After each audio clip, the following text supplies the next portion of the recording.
اعوذ باللہ السمیع العلیہ العظیم من الشیطان اللعین الرجیم بسم اللہ الرحمن الرحیم الحمدللہ رب العالمین والصلاة والسلام علی سیدنا و نبینا و شفیعنا و طبیب قلوبنا ومولانا مقتدانا بالقاسم محمد صلی اللہ علیہ محمد وآلہ الطیبین الطاہرین المعصومین ولعنۃ اللہ علی اعدائہم اجمعین من یومنا ھذا الی یوم الدین اما بعد فقد قال اللہ سبحانہ تبارک و تعالی فی القرآن المجید والفرقان الحمید بسم اللہ الرحمن الرحیم وقال ربکم ادعونی استجب لکم. ایک صلوات پڑھے محمد علیہ.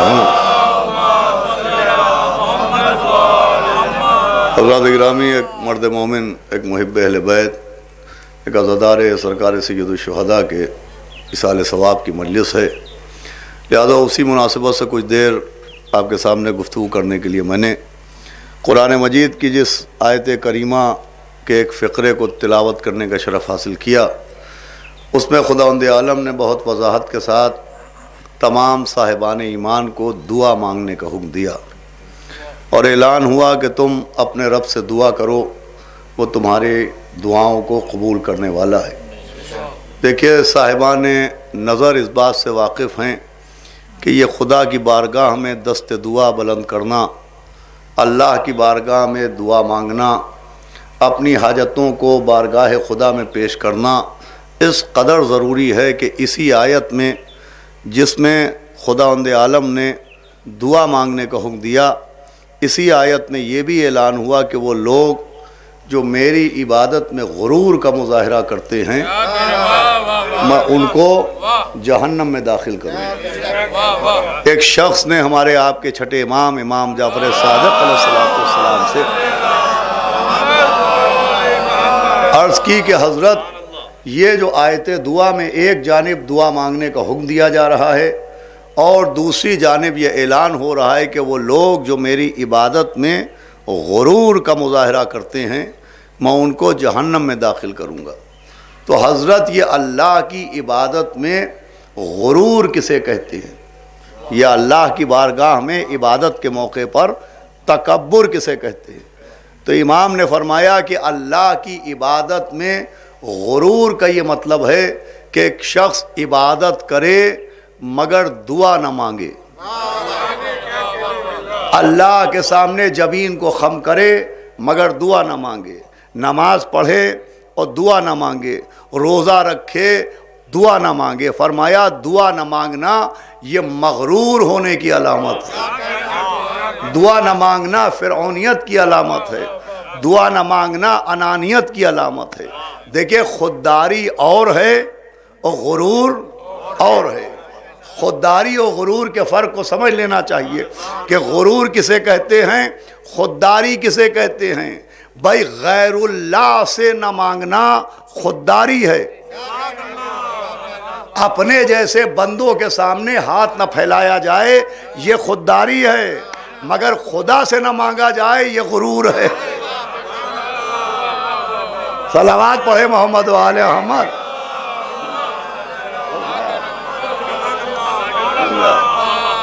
بھئی، اپنے جیسے انسان سے نہ مانگا جائے کہ ضرورت ہے، اور دوست نے دوست سے نہ مانگا، ضرورت ہے اور بھائی نے بھائی سے نہ مانگا، اسے خودداری کہتے ہیں.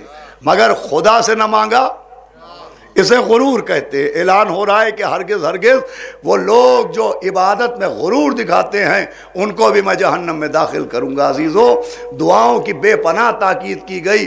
قرآن کی آیات سے لے کے احادیث معصومین تک دعا مانگنے کے سلیقے سکھائے گئے، دعا مانگنے کے طریقے سکھائے گئے، دعا کی قبولیت کا وقت سکھایا گیا. فرمایا کہ جب قرآن کی تلاوت ہو تو دعا مانگو، یہ قبولیت دعا کا وقت ہے.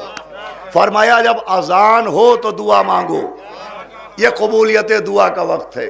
فرمایا جب بارش ہو تو دعا مانگو، یہ قبولیت دعا کا وقت ہے۔ عزیزان گرامی، یہ دعا کی جو اتنی تاکید ہے، یہاں پر میں آپ کو روک کے سوال کروں گا کہ آخر سبب تاکید دعا کیا ہے؟ دیکھیں، اللہ کی شان تو یہ ہے کہ جو دعا نہیں مانگتا ہے اللہ اسے بھی عطا کرتا ہے۔ ایسا نہیں ہے کہ جو دعا نہیں مانگے گا اس پر عطا نہیں ہوگی، کہ دعا نہیں ہے تو رزق نہیں ہے، دعا نہیں مانگی تو اولاد نہیں ملے گی، دعا نہیں مانگی تو صحت نہیں ملے گی، دعا نہیں مانگی تو رزق نہیں ملے گا۔ دیکھیں، ایسا نہیں ہے کہ جو دعا نہیں مانگتا، یہ جملہ آپ کو متوجہ کرے گا، ایسا نہیں ہے کہ جو دعا نہیں مانگتا اسے اللہ عطا نہیں کرتا ہے۔ میں جملہ عرض کرنا چاہتا ہوں، ایسا نہیں ہے کہ جو دعا نہیں مانگتا اسے اللہ عطا نہیں کرتا۔ ارے اللہ تو اسے بھی عطا کرتا ہے جو دعا نہیں مانگتا۔ جملہ سنیے گا، اللہ اسے بھی عطا کرتا ہے جو دعا نہیں مانگتا۔ حد یہ ہے کہ اللہ اسے بھی عطا کرتا ہے جو اللہ کو اللہ بھی نہیں مانتا۔ آپ نے غور فرمایا؟ آپ نے جو اللہ کو اللہ نہیں مانتا اللہ اسے بھی عطا کرتا ہے۔ اللہ نے فرعون کو بھی عطا کیا، اللہ نے نمرود کو بھی عطا کیا۔ تو پھر جب عطا بغیر دعا کے ہے کہ ہم مانگے یا نہ مانگے عطا ہوگی، ہم مانگے یا نہ مانگے رزق ملے گا، ہم مانگے یا نہ مانگے ادھر کی عطا ہوگی، تو اس کے باوجود یہ دعا کی تاکید کیوں ہے؟ دعا نہ مانگنے کو غرور کی علامت کیوں قرار دیا گیا؟ تو عزیزوں، پڑھے لکھے لوگ بیٹھے ہیں، میں آپ کی سماعتوں پر یقین کرتے ہوئے عرض کرنا چاہوں گا کہ اس کا مقصد تب سمجھ میں آئے گا جب آپ خالی عربی کی دعا نہ پڑھیے، آپ اس کا ترجمہ پڑھیے، عبارتوں کا ٹرانسلیشن کیجئے۔ جب آپ ترجمے کے ساتھ دعا پڑھیں گے تو دعا بھی صرف دعا کا نام نہیں ہے، دعا بھی معرفت اہل بیت کے دروازے کا نام ہے۔ نہ جانے کیسے جملہ آپ تک پہنچے بھائی، دعا بھی معرفت اہل بیت کے دروازے کا نام ہے۔ یہ بھی اہل بیت کا ایک احسان ہے کہ تقیہ کے زمانے میں جب کتابوں کے ذریعے فضائل نہیں پہنچائے جا سکتے، جب تحریر کے ذریعے فضائل نہیں پہنچائے جا سکتے، ایک صلوات پڑھے محمد والے آ جائے، آئے قبلہ آ جائے، ایک صلوات پڑھے، آئیے تشریف، علیہ السلام، آئے جناب، آئیں تشریف لائیں، صلوات پڑھے محمد، آئیے پردھان جی، آئیے تشریف لے آئے، صلی اللہ علیہ محمد، جی الحمدللہ، ایک صلوات اور بآواز بلند پڑھ دے محمد۔ بھائی علماء کرام کی موجودگی میں عرض کر رہا ہوں کہ دعاؤں کا اگر ترجمہ پڑھیے تو دعا صرف دعا نہیں ہے، دعا بھی معرفت اہل بیت کا دروازہ ہے۔ میں نے عرض کیا اہل بیت کے احسانوں میں یہ بھی ایک احسان ہے کہ جس زمانے میں تحریر کے ذریعے، کتابوں کے ذریعے، تالیف کے ذریعے فضائل نہیں پہنچائے جا سکتے، اہل بیت نے ایک احسان کیا کہ اپنے فضائل کے کعبے پر دعا کا غلاف چڑھا دیا۔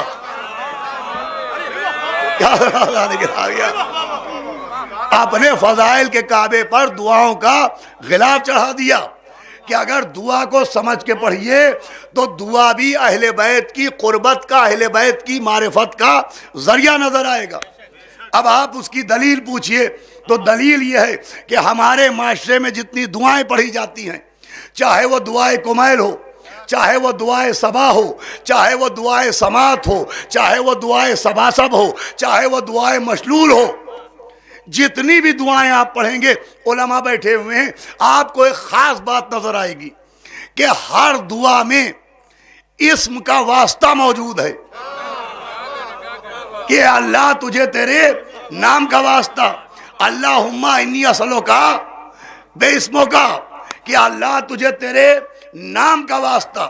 بھائی جتنی بھی دعائیں ہیں اس میں نام کا واسطہ ملے گا، اور نام کی اتنی اہمیت ہے کہ دعائے کمیل اعلان کر رہی ہے کہ یا من اسمہ دوا، اے وہ جس کا نام ہی دوا ہے، وذکرہ شفا، جس کا ذکر ہی شفا ہے۔ عزیزو جتنی بھی دعائیں ہیں ان دعاؤں میں آپ کو یہ لفظ اسم ملے گا، الف سین میم۔ اسم کا کیا مطلب ہے؟ اسم کا مطلب ہے نام۔ تو آپ کو ہر دعا میں وہ کہیں نہ کہیں کسی موقع پر یہ نام کا واسطہ ملے گا، اے اللہ تجھے تیرے نام کا واسطہ۔ اب دیکھیں دعاؤں میں صرف اسم کی ضرورت نہیں ہے اور اسم کی اہمیت نہیں ہے، یہ نام کی اتنی اہمیت ہے کہ دعاؤں میں بھی نام کا واسطہ ہے۔ اور ہم کو آپ کو بھی حکم دیا گیا کہ جب بچہ پیدا ہو تو 7 دن کے اندر اندر اس کا اچھے سے اچھا نام رکھو۔ بھائی دیکھیں صرف ولادت کے بعد حکم نہیں ہے کہ جب بچہ پیدا ہو جائے تو نام رکھو، حکم ہے کہ قبل ولادت تصور کرو کہ اگر بیٹا ہوگا تو یہ نام رکھوں گا، سنیے گا غور سے، وہ اگر بیٹی ہوگی تو یہ نام رکھوں گا۔ صرف بعد ولادت حکم نہیں ہے، میرے پاس اس سے مضبوط دلیل کوئی اور نہیں۔ اگر ولادت سے پہلے نام رکھنے کا حکم نہ ہوتا تو جناب سیدہ کے ایک بیٹے کا نام محسن نہ ہوتا۔ اے صلوات بھیجے محمد و آل محمد۔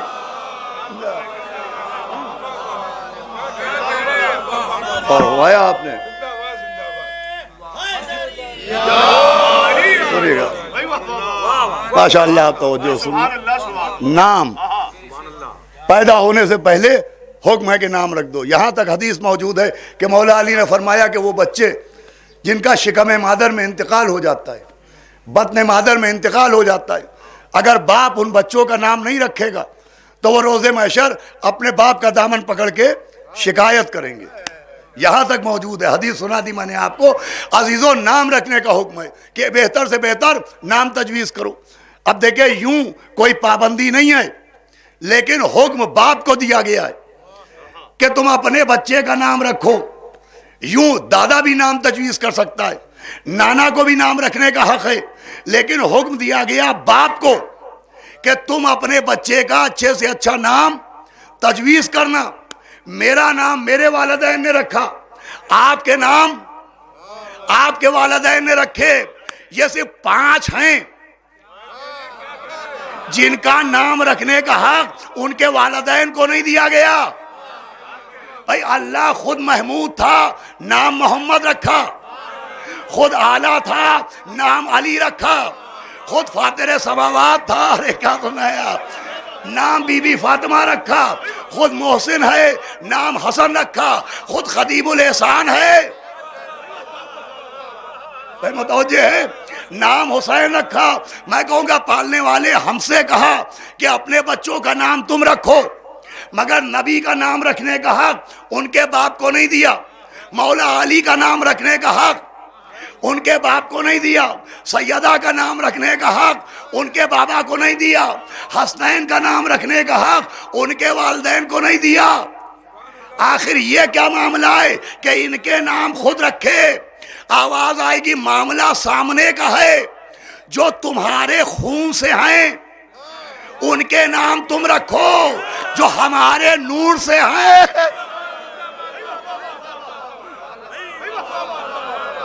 اے صلوات بھیجے محمد و آل محمد۔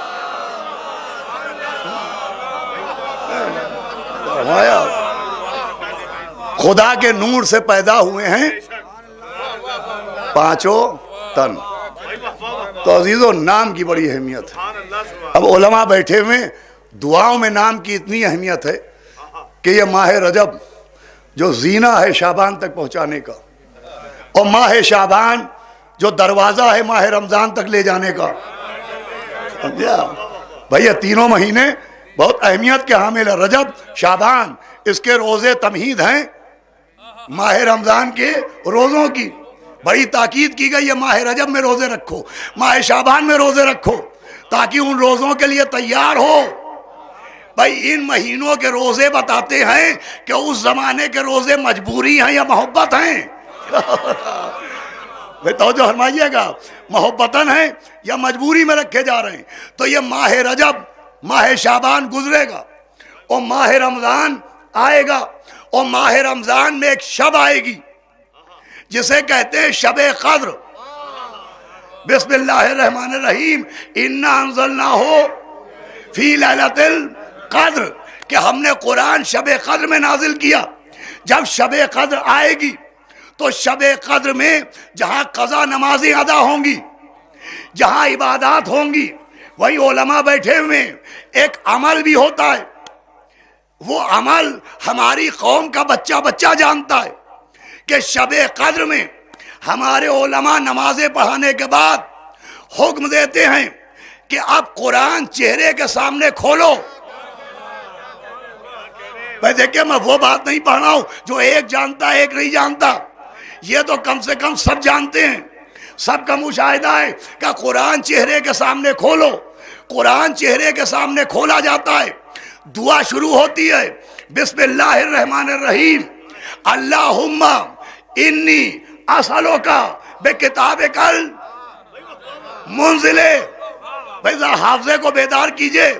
اے اللہ تجھے اس نازل ہونے والی کتاب کا واسطہ، وما فیہ، اور جو اس کتاب میں ہے. بھائی ذرا توجہ فرمائیے گا، میں کہاں پہنچانا چاہ رہا ہوں. وما فیہ، جو اس کتاب میں ہے اس کا واسطہ. آپ کو یاد آئی دعا، سب کے چہرے کے سامنے قرآن اور دعا پڑھائی جا رہی ہے. اے اللہ تجھے اس نازل ہونے والی کتاب کا واسطہ، وما فیہ، اور جو اس کتاب میں اس کا واسطہ. اب اس کتاب میں کیا ہے؟ دعا آگے بڑھی وفیہ. بھائی کیا ہے؟ اس میں تیرا اسم اکبر ہے، سب سے بڑا نام ہے واسماؤک الحسنی، تیرے اچھے اچھے نام ہیں. صلوات بھیجے محمد علیہ محمد. سنیے گا غور سے، اس میں کیا ہے؟ وما فیہ، اللہ کا سب سے بڑا نام اور اللہ کے اچھے اچھے نام. دعا کہاں سے شروع ہوئی اور کہاں تک پہنچی؟ اب میں اپنی بات کر رہا ہوں کہ میں عباس ارشاد نقوی، جسے ٹھیک سے اردو نہ آئے، وہ معصومین کی زبان کی عربی کیا سمجھ پائے؟ مجھے کیا معلوم کہ اس میں اکبر کیا ہے، سب سے بڑا نام کیا ہے؟ مجھے کیا معلوم کہ سب سے اچھے اچھے نام کیا ہیں؟ تو پھر اگلا حکم ہوتا ہے کہ اب قرآن بند کر کے سر پر رکھو. ارے کیا ہو رہا ہے؟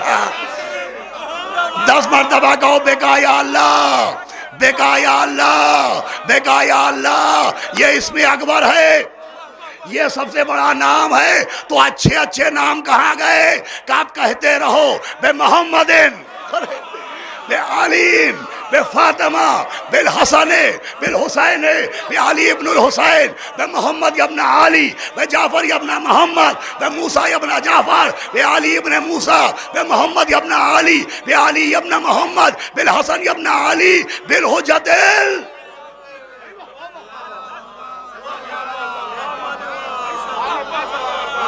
صلوات پڑھے محمد و آل محمد.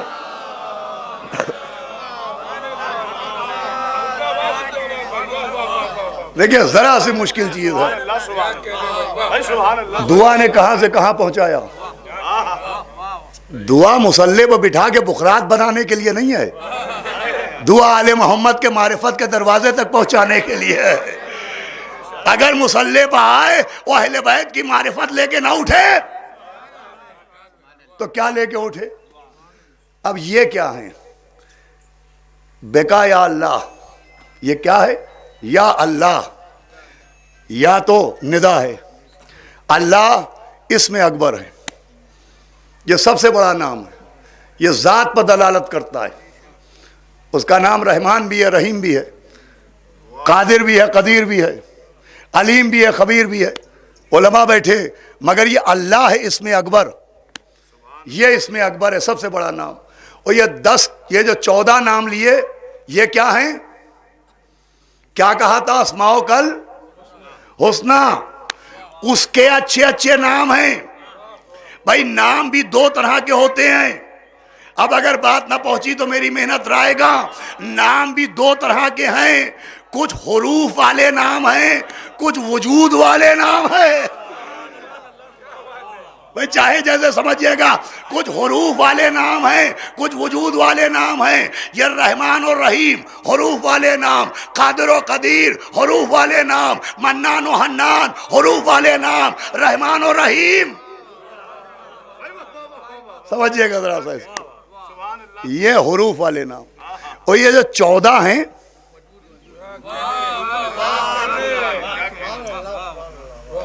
مولا میری بات آپ تک پہنچا دے، یہ وجود والے نام ہیں. یہ بھی نام ہے، نام اس کے اچھے اچھے نام ہیں. محمد ان میں سے ایک کا نام ہے، وہ خود بھی نام ہے، وہ وجود والے نام ہیں. بھائی سمجھایا جا رہا ہے 14 میں صرف امام نہیں ہیں، یہ اللہ کے نام ہیں، حروف والے نہیں، وجود والے. آپ پوچھیں یہ نام کیسے ہیں، تو نام کا مقصد کیا ہوتا ہے؟ میرے والدین نے میرا نام کیوں رکھا؟ آپ کے والدین نے آپ کا نام کیوں رکھا؟ کا نام ہوتا ہے پہچان کا ذریعہ. آپ مجھے میرے نام سے پہچانتے ہیں، میں آپ کو آپ کے نام سے پہچانتا ہوں. یہ جو 14 اس کے اچھے اچھے نام ہیں، تو انہی کی وجہ سے تو اسے پہچانا جاتا ہے. کیا سنا ہے آپ؟ بھائی انہی کی وجہ سے تو پہچانا جاتا ہے کہ وہ ہے. یہ وجود والے نام ہیں، وہ ہے، اس کی دلیل یہ ہے. اللہ، وہ ہے، اس کی دلیل یہ ہے. اور صرف وہ ہے، اس کی دلیل نہیں ہے. اس کے سوا کوئی خدا نہیں ہے، اس کی دلیل بھی یہی ہے. بھائی انہوں نے ثابت کیا کہ اللہ کے علاوہ کوئی اللہ نہیں ہے.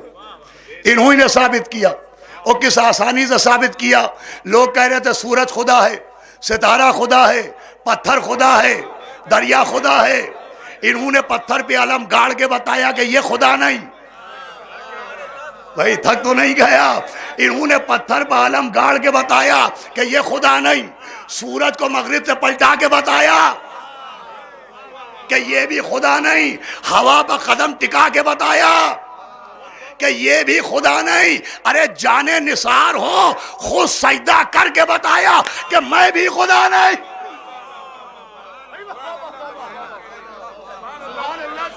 ایک صلوات پڑھے محمد و آل احمد.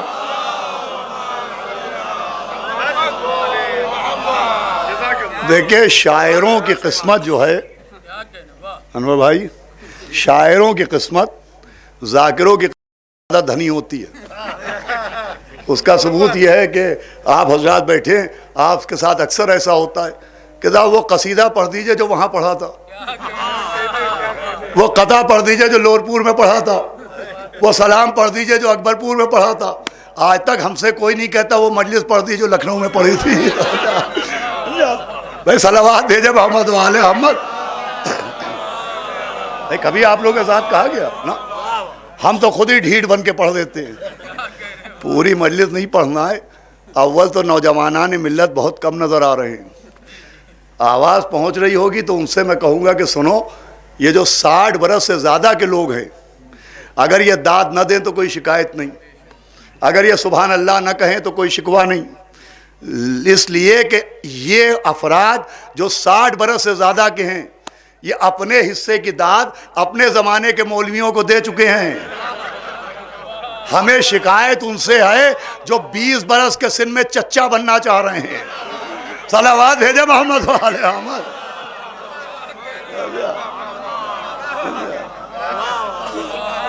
ارے ابھی 20-25 کیوں، ابھی انکل چپس نہ بنو. صلوات بھیجے محمد و آل احمد. تو عزیزو غور سنیے گا، یہ بات بہت اہم ہے جس کے لیے میں نے آپ کو ذرا سا آپ کے ذہن کو ہلکا کر دیا. یہ حروف والے نام نہیں ہیں، یہ 14 کے 14 وجود والے نام ہیں.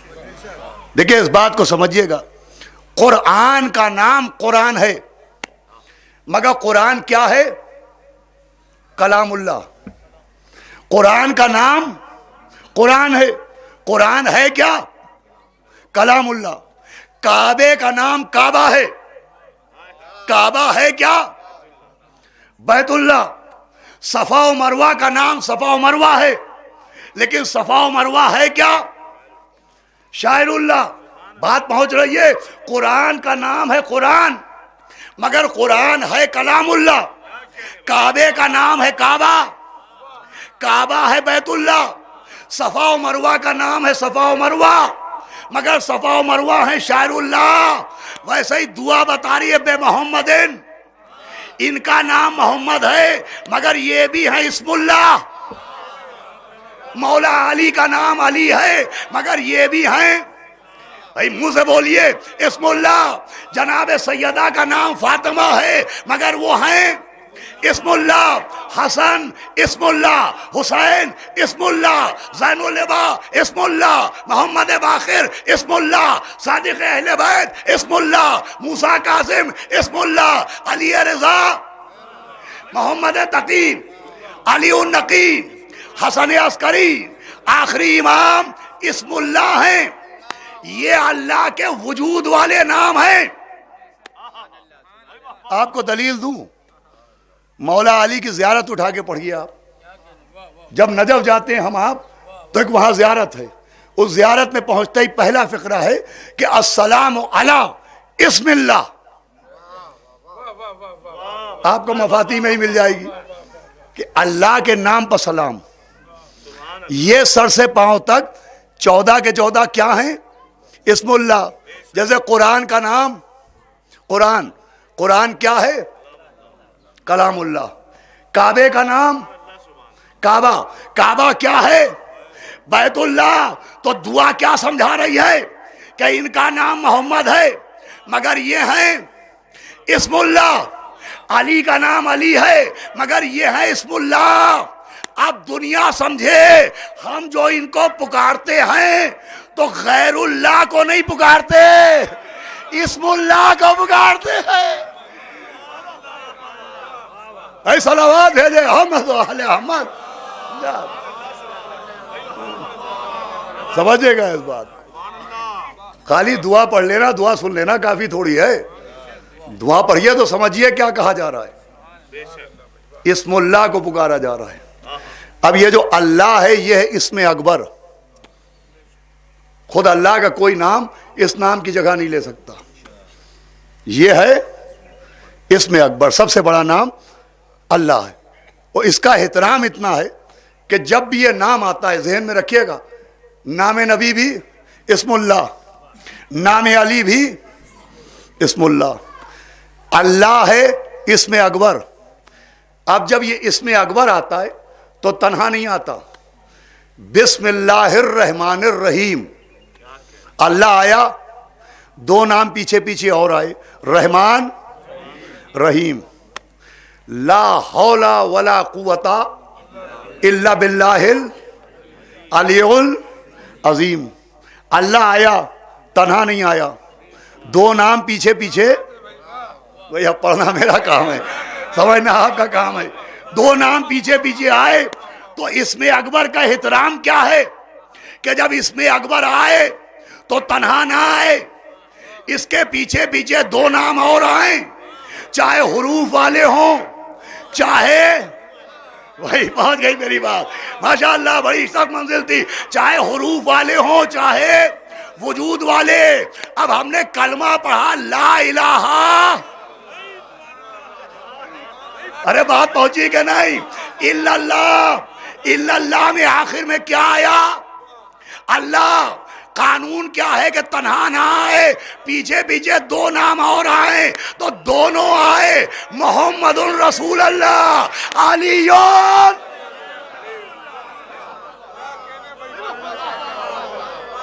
صلوات پڑھ دے محمد و آل احمد.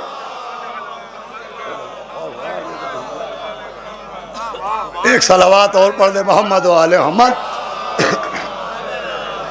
سنیے آزانے کے دعاؤں کے ساتھ معرفت دعا ضروری ہے کہ دعاؤں کے دامن میں کیا چھپا ہے. دعا بھی ذریعہ ہے اہل بیت تک پہنچانے کا. بھائی اگر غور کیجئے تو اللہ نے اہل بیت کو راستہ نہیں بنایا ہے، دعاؤں کو راستہ بنایا ہے اور اہل بیت کو منزل بنایا ہے. کہ اگر دعا کو سمجھ کے پڑھو گے تو اس سے معرفت توحید بھی ہوگی، معرفت نبی بھی ہوگی اور معرفت اہل بیت بھی ہوگی. بس عزیزو مشکل مرحلہ گزر گیا. اسی لیے دعاؤں کی تاکید کی اور دعاؤں کا سلیقہ سکھایا, دعاؤں کی قبولیت کا موقع بتایا. جناب سیدہ نے بتایا جب آدھا سورج ڈوب چکا ہو, وہ آدھا ڈوبنے والا ہو. یہ روایت موجود ہے, شیخ عباس قمی نے بیت الاحزان میں تحریر کیا کہ جناب سیدہ بلال سے کہتی تھی, بلال دیکھو سورج کہاں پہنچا. تو جب وہ یہ کہتے تھے کہ آدھا سورج ڈوب گیا ہے, وہ آدھا سورج ڈوبنے والا ہے, تو فرماتی تھی اب دعا مانگو, یہ قبولیت دعا کا وقت ہے. صلوات بھیجے محمد و اہل احمد. دیکھیے میں کسی پر شک کیوں کروں, آپ نے یقیناً بآواز بلند صلوات بھیجی ہوگی, شاید میں ہی اونچا سننے لگا ہوں.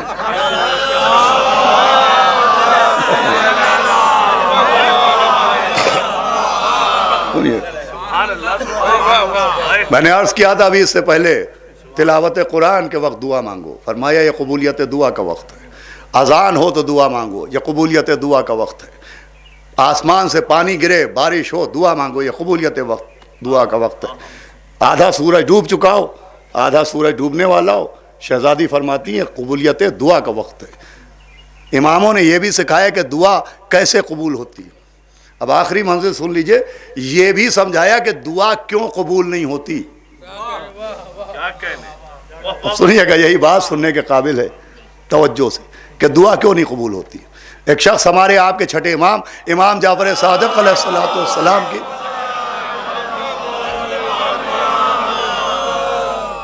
دیکھیے, ابھی آپ نے بھی میری طرف سے میرا بہت حوصلہ بڑھایا, ذرہ نوازی کی کہ خاندان کے حوالے سے ایک ذکر کیا. حالانکہ میں اس عظیم علمی خانوادے جس کا تعلق صاحب وقاص سے ہے, اس سے نسبت دینا ان لوگوں کی توہین سمجھتا ہوں. بہرحال آپ کی محبت ہے. بس ایک بات میں ضرور کہوں گا کہ جب ذاکر کچھ پڑھے تو اس کا پیغام پہنچے تو رپلائی آنا چاہیے. اس دور میں ضروری ہے, جب واٹس ایپ پہ میسج بھیجے جاتے ہیں, تو جب آپ واٹس ایپ پہ میسج بھیجتے ہیں تو آپ کے دل کو اس وقت تک قرار نہیں آتا جب تک 2 ٹک نہ ہو جائیں, اور 2 ٹک بھی جب tک نیلے نہ ہو جائیں. آپ سمجھئے ہم خاموشی پہ لال پیلے کیوں ہوتے ہیں. صلوات بھیجے محمد و آل محمد. ہمیں لگتا ہے کہ ابھی نیٹ ورک سوئچ آف ہے. صلوات بھیجے محمد و آل محمد. ابھی بیٹھے ہیں مگر سماعتوں کا موبائل سوئچ آف کر رکھا ہے. امام جعفر صادق علیہ السلام سے ایک شخص نے کہا کہ حضرت, بہت غور سنیے گا, اللہ صادق الوعد ہے. فرمایا بے شک وہ صادق الوعد ہے. کا صادق الوعد کا مطلب کہ اس کا وعدہ ہمیشہ سچا ہوتا ہے. وہ جو وعدہ کر لے وہ منزل تکمیل تک پہنچتا ہے. تو کہا حضرت اللہ نے دعا کی قبولیت کا وعدہ کیا ہے, وعدہ کیا ہے کہ تم دعا مانگو تو ہم قبول کریں گے. بھائی ایک ایک جملہ بہت غور سنیے گا. ایک صلوات اور پڑھ دے محمد و آل محمد.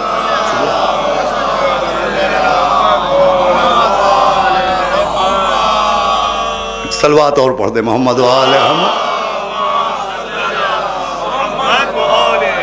دیکھیں بچوں کو ائمہ معصومین کی حدیثیں یاد رکھنا ضروری ہے. میں ایک بات عرض کروں, پانی پیا. امام نے فرمایا جب کوئی 3 چیزیں تمہارے سامنے پیش کرے تو تمہیں ضرورت ہو یا نہ ہو ان چیزوں کا کبھی انکار نہ کیا کرو. پوچھنے والے نے پوچھا وہ 3 چیزیں کون سی ہیں؟ فرمایا ایک ہے شہد, اگر کوئی شہد پیش کرے تو تم قبول کرو.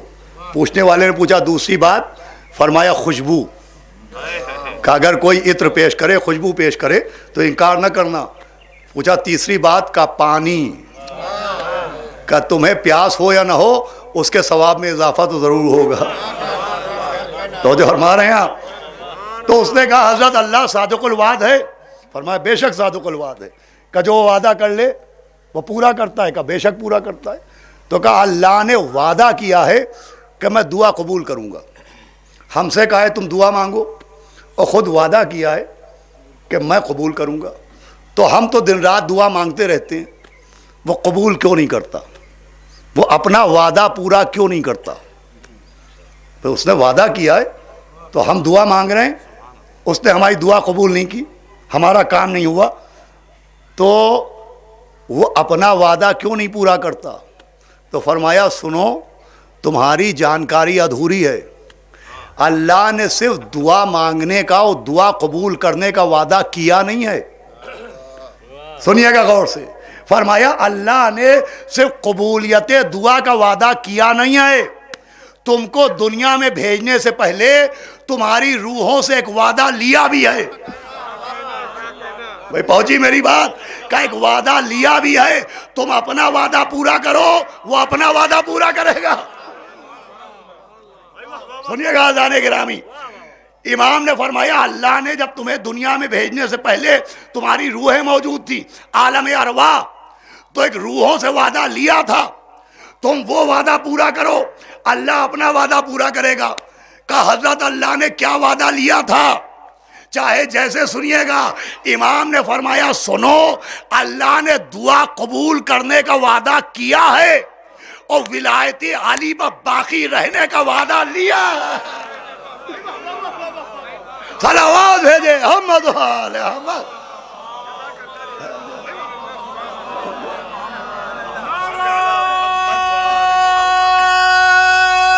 حیدری فرمایا ولایت علی پر باقی رہنے کا وعدہ لیا ہے، تم ولایت علی پر باقی رہو وہ وعدہ پورا کرے گا اپنا. تم علی ولی اللہ کا دامن تھامے رہو وہ تمہاری دعائیں قبول کرے گا. دیکھیں بس آخری منزل ہے یہ مولا علی کی ولایت کے دامن سے تمسک، یہ شرط قبولیت دعا ہے. جہاں اتنی شرطیں آپ نے سنی وہاں شرط قبولیت دعا ہے مولا علی کی ولایت کا اقرار، اشہد ان علی ولی اللہ. یہ شرط ہے، ایسی شرط ہے کہ ذوالعشیرہ میں نبی نے اللہ کی وحدت کا بھی اعلان کیا مگر بعد اعلان دعا کے لیے ہاتھ نہیں اٹھائے. اپنی نبوت کا بھی اعلان کیا مگر اعلان نبوت کے بعد دعا کے لیے ہاتھ نہیں اٹھائے. لیکن جیسے ہی غدیر میں اعلان ولایت کیا، اللہ مولایا وَأَنَا مَوْلَى الْمُؤْمِنِينَ مَنْ كُنْتُ مَوْلَاهُ فَهَذَا عَلِيٌّ مَوْلَا، ویسے ہی دعا کے لیے ہاتھ اٹھائے. اے اللہ اسے عزت دینا جو ان کی عزت کرے، اس کی نصرت کرنا جو ان کی نصرت کرے. سمجھایا یہ ہے قبولیت دعا کا ذریعہ. صلوات بھیجے احمد آل.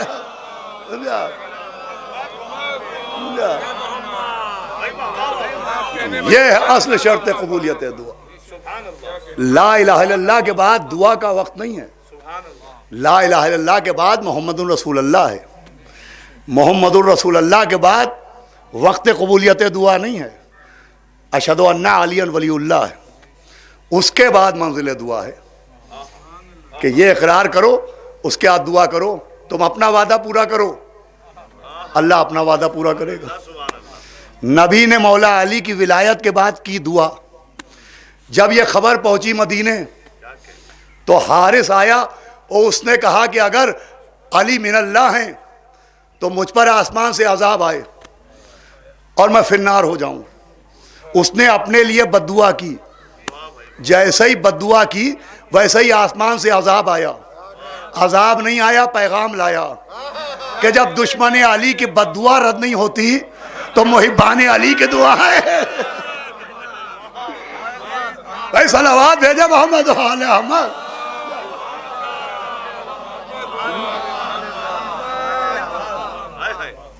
جب علی کے دشمن کی بد دعا رائے گا نہ گئی تو مولا علی کے چاہنے والوں کی دعا رائے گا جائے گی. دیکھیں بد دعا کا معاملہ بڑا نازک ہے. اللہ نے دعا قبول کرنے کا وعدہ کیا ہے، بد دعا قبول کرنے کا نہیں. اس لیے کہ اگر بد دعا قبول کرنے کا حکم ہوتا تو ہر آدمی بد دعا کی بندوق سے اپنے دشمن کو ہلاک کر دیتا. لوگ کوس کوس کے مار ڈالتے. صلوات بھیجے محمد والے احمد. پتہ بھی نہ چلتا مرڈر کس نے کیا، 302 کا مقدمہ کس پہ چلے. بد دعا اللہ فوراً نہیں سنتا ہے. ہم آپ تو ہم آپ ہیں. جناب نوح جیسے نبی نے بد دعا کے لیے ہاتھ اٹھائے اور کہا پالنے والے میری قوم پہ عذاب نازل کر. فوراً عذاب اللہ نے نہیں بھیجا، عذاب میں تاخیر ہوئی. کبھی اور کوشش کیجئے، ابھی اور تبلیغ کیجئے، فوراً عذاب نہیں آیا، وہاں عذاب کو ڈیلے کیا گیا۔ جناب لوط نے بد دعا کی، وہاں بھی فوراً عذاب نہیں آیا، بات غور سے سنیے گا، وہاں بھی عذاب کو ڈیلے کیا گیا۔ لیکن جیسے ہی علی کے دشمن نے بد دعا کی، یہ پہلی ٹرین ہے جو لیٹ نہیں ہوئی، فوراً عذاب آ گیا۔ میں کہوں گا پالنے والے یہ کیا معاملہ ہے؟ سنیے گا، بس آخر منزل ہے۔ بھئی جناب نوح نے بد دعا کی تو جن کے لیے بد دعا کی وہ خدا کے منکر تھے، جناب لوط نے جن کے لیے بد دعا کی وہ خدا کے منکر تھے۔ مگر یہ حارث منکر خدا تو تھا نہیں، یہ تو نماز کے تانے دے رہا تھا، روزے کے تانے دے رہا تھا کہ میں نے نماز پڑھی، میں نے روزے رکھے۔ یہ مولا علی کا دشمن تھا۔ تو ہونا یہ چاہیے تھا کہ اللہ اپنے دشمن کے عذاب میں جلدی کرتا، فوراً عذاب آتا، وہ علی کے دشمن کے عذاب کو ذرا ڈیلے کرتا، مگر معاملہ الٹا رہا۔ اپنے دشمن کو چھوٹ دی، علی کے دشمن کو موقع نہیں دیا۔ میں کہوں گا پالنے والے یہ کیا معاملہ ہے؟ ارے تو اعلیٰ ہے، یہ علی ہیں، جو اعلیٰ کا انکار کر رہے ہیں انہیں موقع دیا، جو علی کا انکار کر رہے ہیں انہیں موقع نہیں دیا۔ کیا وجہ ہے؟ آواز آئے گی جو میرے منکر ہیں، جو میرے دشمن ہیں، ان کے پاس جھوٹا ہی صحیح ایک بہانہ ہے کہ جو دکھائی نہیں دیتا اسے کیوں مانے۔ ہائے ہائے ہائے، ارے بھائی کیسے سنیں گے آپ اس بات کو؟ کہ بھائی جو میرے منکر ہیں ان کے پاس جھوٹا ہی صحیح ایک ریزن ہے، ایک سبب ہے، ایک وجہ ہے، ایک کارن ہے کہ جو نظر نہیں آتا اسے کیوں مانے، جو دکھائی نہیں دیتا اسے کیوں مانے۔ مگر علی کے دشمن کے پاس یہ جھوٹا بہانہ بھی نہیں۔ ارے مجھے سورج بناتے نہیں دیکھا، علی کو پلٹاتے تو دیکھا۔ ارے بھائی 11 رجب کو ایسے سنیے گا، 11 رجب کو ایسے سنیے گا جب خانہ کعبہ کی دیوار مسکرانے کو ہے۔ صلوات بھیجے محمد و آل محمد۔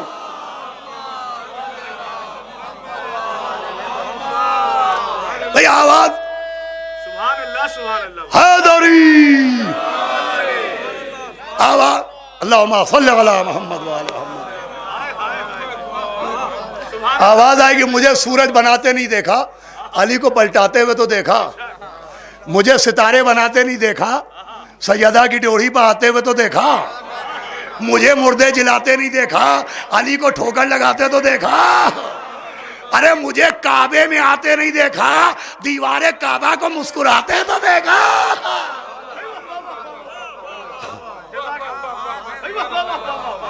آپ سمجھے اپنے دشمن کو چھوٹ کیوں دی، علی کے دشمن کو موقع کیوں نہ دیا؟ بھائی پیغام دیا کہ میرا انکار اندیکھے کا انکار ہے، علی کا انکار 1.25 لاکھ کے دیکھو کا انکار ہے۔ صلوات پڑھے محمد و آل محمد۔ بس عزیزان ہو گئی۔ تمسک از ولایت جناب امیر المومنین یہ شرط قبولیت دعا ہے۔ دعاؤں کو پڑھنے کے ساتھ قوانین دعا کو سمجھنا چاہیے۔ ابھی حالانکہ ایسا ہوتا تو بہت اچھا ہوتا کہ مجلس وقت پر شروع ہوتی اور اذان سے پہلے مجلس ختم ہو جاتی، تاکہ اذان کے وقت سرکار سید الشہداء کی مجلس چھوڑنا نہ پڑتی۔ بہتر یہ ہوتا وقت کی پابندی، وقت بہترین چیز ہے۔ دیکھیں کیا شعرا 2 مصروں میں کہتے ہیں کہ وقت برباد کرنے والوں کو وقت برباد کر کے چھوڑے گا۔ صلوات بھیجے محمد و آل محمد۔ بھئی اگر وقت پہ آ گئے ہوتے تو یہ عجیب سی بات نہ ہوتی کہ فرش اعضا خالی ہو گیا۔ خیر نیتیں کسی کی غلط نہیں تھی کہ چلیے نماز بھی ہو جائے، لیکن اگر ایسا نظام رہتا تو ضروری تھا۔ آپ کہیں گے اس پہ زور کیوں دے رہا ہو؟ تو اس لیے زور دے رہا ہوں کہ سب سے زیادہ دعاؤں کا خزانہ جس امام معصوم نے ہم کو عطا فرمایا ان کو امام زین العباد علیہ السلام کہتے ہیں۔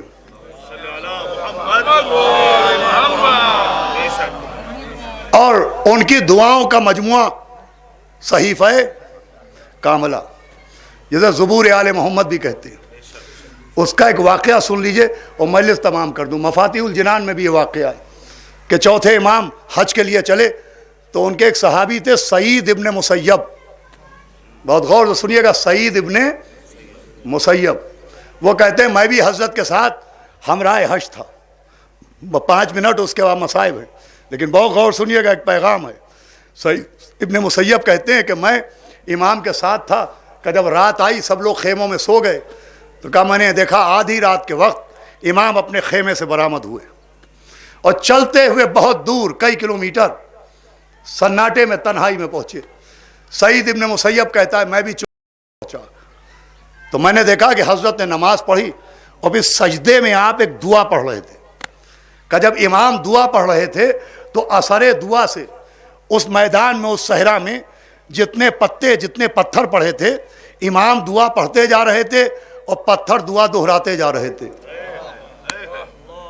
کوئی حیرت کی بات نہیں ہے، جس کی گواہی سنگ عصمت نے دی ہو، اگر اس کی دعا پتے و پتھر دہرائیں تو کیا حیرت کی بات۔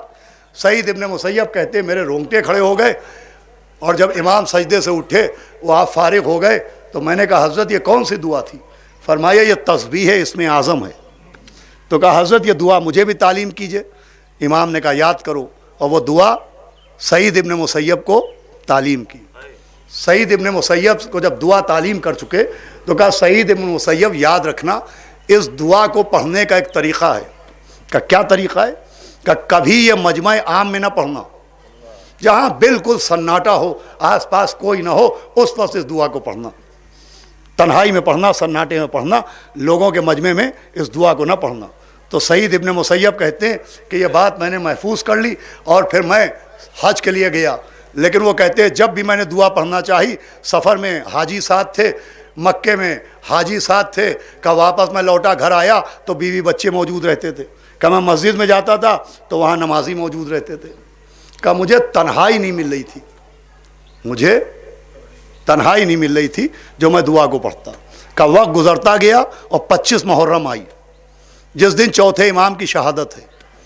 تو کہا جب چوتھے امام کا جنازہ اٹھا اور بقیع کی طرف جانے لگا تو سارا مجمع مدینے کا جنازے کے ساتھ ساتھ چلا۔ سعید ابن مسیب کہتے ہیں میرے دل میں خیال آیا کہ یہ ہے وہ موقع، آج مسجد میں کوئی نہیں، کیوں نہ میں امام کا جنازہ چھوڑ کے امام کی بتائی ہوئی دعا پڑھوں۔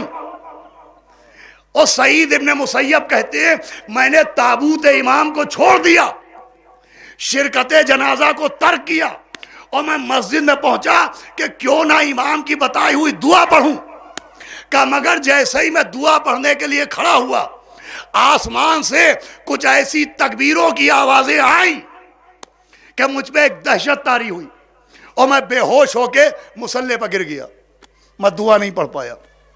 کہ اب جو میری آنکھ کھلی تو دیکھا سارا مجمع واپس آ چکا تھا، مسجد چھلک رہی تھی۔ سعید ابن مسیب کہتے ہیں مجھے زندگی بھر افسوس رہا کہ نہ تابوت امام میں شرکت ہو پائی، نہ دعا امام پڑھ سکا۔ عزیزو نتیجہ نکالیے پیغام کیا دیا جا رہا ہے؟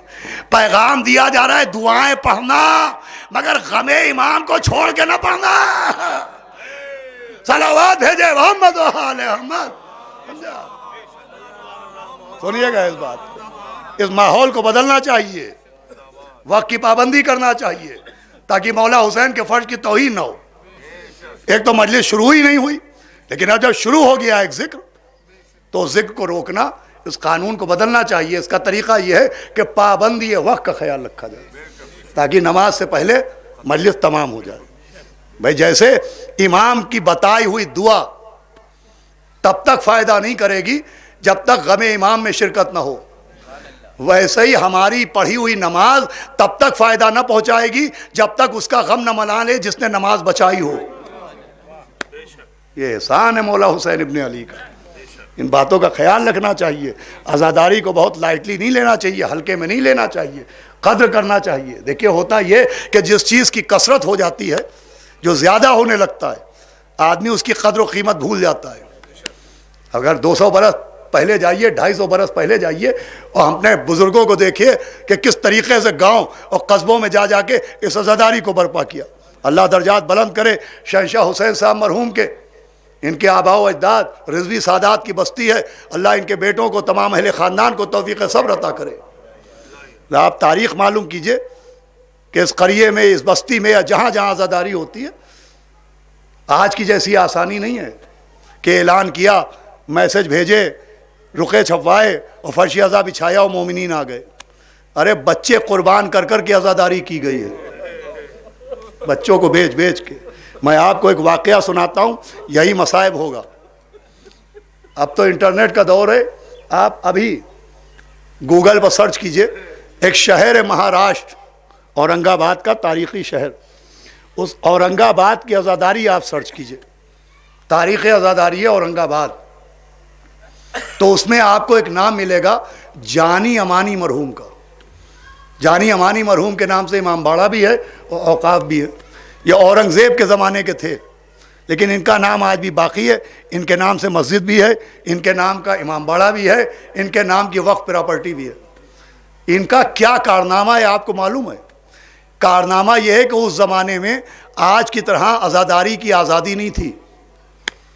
اگر کوئی مجلس کرتا تھا تو مجلس کرنا اپنے قتل ہونے کا سامان کرنے کے برابر تھا۔ تو ان کو رونا تو تھا ہی کربلا کے بے کس پر۔ دل کی زینت درد حسینی، سر کی زینت پائے حسین، آنکھ کی زینت خالص آنسو، لب کی زینت ہائے حسین۔ تو یہ کرتے یہ تھے کہ 10 محرم کو بیوی بچے بھی تھے، عصر کے وقت جس پر مولا کے سوکھے گلے پر خنجر چلا، یہ اپنے بیوی بچوں کو نکال دیتے تھے گھر کے باہر، گلی میں چادر ڈال کے بچھا دیتے تھے، اڑھا دیتے تھے، اور اپنے گھر کے سارے دروازے کھولتے تھے اور کہتے تھے آؤ میرا گھر لوٹ لے جاؤ۔ ماشاءاللہ آواز بلند ہے، آؤ میرا گھر لوٹ لے جاؤ۔ کوئی برتن لے جاتا تھا، کوئی زیور لے جاتا تھا، کوئی کپڑے لے جاتا تھا، ایک ایک کیل نکال لی جاتی تھی۔ اب 1 سال 2 سال 3 سال ایک آدمی اپنا بھرا گھر لٹا رہا ہے، تو لوٹنے والوں کے دماغ میں بھی آیا کیوں؟ دیکھیے عزاداری کے جتنے طریقے ہمارے ہندوستان میں ہمارے بزرگ علماء، ہمارے بزرگ فقہا نے رائج کیے ہیں، اس کی کوئی لاجک ہے؟ 2 کتابیں پڑھ کے اباقات الانوار کے مصنف پر اعتراض نہیں کرنا چاہیے، مدرسے کا منہ دیکھے بغیر ناصر الملت پر اعتراض نہیں کرنا چاہیے۔ یہ جو عزاداری ہے یہ نوجوانوں کے جذبات کا نتیجہ نہیں ہے، ہمارے بزرگ علماء کی سرپرستی کا نتیجہ ہے۔ یہ طریقے کیوں ہیں؟ ایک آدمی کرسی پر بیٹھا قہقہے لگا رہا ہے، اس سے کوئی نہیں پوچھے گا تم ہنس کیوں رہو۔ ایک آدمی چیخ چیخ کے رونے لگے، ہر آدمی پوچھے گا تم رو کیوں رہو۔ آپ 10,000 کے جوتے پہن کے نکلیے، آپ سے کوئی نہیں پوچھے گا یہ جوتے پہن کے کیوں جا رہے ہو۔ عاشور کے دن ننگے پیر نکلیے، ہر آدمی سوچے گا یہ ننگے پیر کیوں جا رہے ہیں۔ آپ 5,000 کا ڈریس سلوا کے نکلیے، آپ سے کوئی نہیں پوچھتا یہ قیمتی کپڑے کیوں پہنے ہو۔ عاشور کے دن کالے رنگ کا کرتا، پھٹا ہوا گریبان، چڑھی ہوئی حسینے، اونچے اونچے پائچے، اجڑے ہوئے بال، ہر آدمی سوچے گا کہ یہ قیمتی لباس پہننے والا آج بدرنگا سیاہ رنگ کا کرتا کیوں پہنے ہوئے۔ آپ 10,000 کا پرفیوم چھڑک کے نکلیے، آپ سے کوئی نہیں پوچھے گا یہ خوشبو کیوں لگائے ہو۔ مولا حسین کے غم میں خون بہا کے نکلیے، ہر آدمی کے دماغ میں آئے گا یہ کیوں۔ تو جانی امانی صاحب اپنے گھر کے دروازے کھول کے گھر لٹاتے تھے، لوٹنے والوں کے دماغ میں بھی آیا کہ کیوں، کہ آخر یہ آدمی اپنا گھر کیوں لٹا دیتا ہے۔ تو لوگوں نے پوچھا بھائی تمہاری بیوی بھی ہے، بچے بھی ہیں، کماتے بھی ہو، دماغ کے صحیح بھی ہو، آخر سال میں آج ہی کے دن اسی وقت اپنا گھر کیوں لٹاتے ہو؟